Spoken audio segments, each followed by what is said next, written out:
Oui. Il dit voilà, sachant, verset 18, sachant que ce n'est pas par des choses périssables, par de l'argent ou de l'or, que vous avez été rachetés de la vaine manière de vivre que vous avez hérité de vos pères.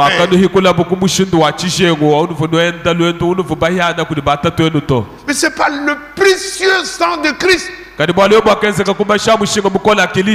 d'un agneau sans défaut et sans tache, prédestiné avant la fondation du monde.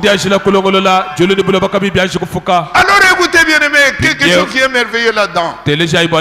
Si nous avons coûté cher, vous voyez l'expiation maintenant. Et comment suit le mot de protection? Parce que nous avons coûté cher. Au Seigneur, l'épouse est quelque chose de valeureux pour Dieu. Ce n'est pas n'importe quoi. Parce qu'il a payé plus cher. Le prix est cher, mais la marchandise aussi est chère. L'épouse est quelque chose de très cher devant Dieu. Et parce que c'est très cher, il y a alors la protection. Vous savez comment vous êtes là, bien-aimés? Nous sommes protégés par le sang de Jésus-Christ. Le corps local. Le corps local, c'est-à-dire le tabernacle général, sont protégés par le sang de l'agneau. Amen. Et cela est la vérité. Parce que, écoutez, vous voyez, la parole de Dieu dit ceci. Quand quelqu'un commence à se conduire mal, à scandaliser l'église, il est toujours protégé. Maintenant, qu'est-ce qu'il faut faire? L'église doit se mettre ensemble et dimanche, dire attention, la marche de ces jeunes hommes scandalise l'église, et il y a l'opprobre que nous portons par sa marche. Alors il faut les livrer à Satan. C'est pourquoi nous nous mettons ensemble et nous prononçons la formule. Nous vous jetons dans les mains du diable. Ça veut dire nous l'enlevons sous le sang qui le protégeait. Amen. S'il est membre du corps, vous allez voir ce qui va lui arriver. Satan a le droit maintenant de le fouetter de maladies ou déranger sa vie. Mais sans cela, il est protégé. Donc nous sommes une valeur, bien-aimés. Nous avons été acquis par le sang de l'agneau.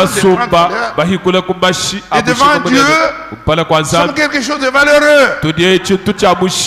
Voilà ce que je peux vous dire concernant le sang. Maintenant, il y a un commandement. Amen. Ça, il faut le dire. Il y a un commandement. Le Seigneur, à cause du prix qu'il a payé, l'église est devenue quelque chose c'est un gâteau.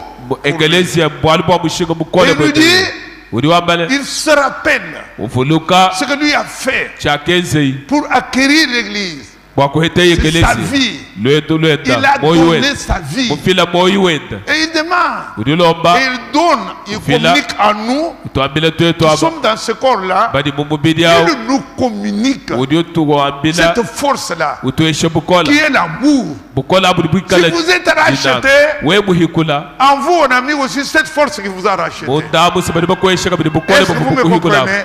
Si vous êtes réellement racheté, Dieu a mis en vous cette même force pour que vous viviez la force du rachat.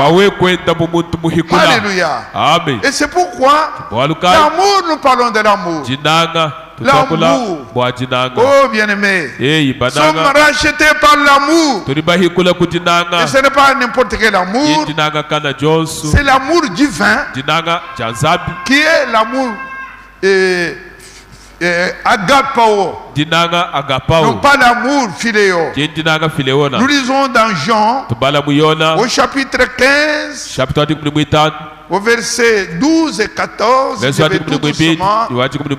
Ça c'est le commandement de Dieu. Si vous êtes de Dieu, si vous êtes rachetés, cet amour-là est mis en vous. Amen. Il est là dit, Wakamba. Lisons.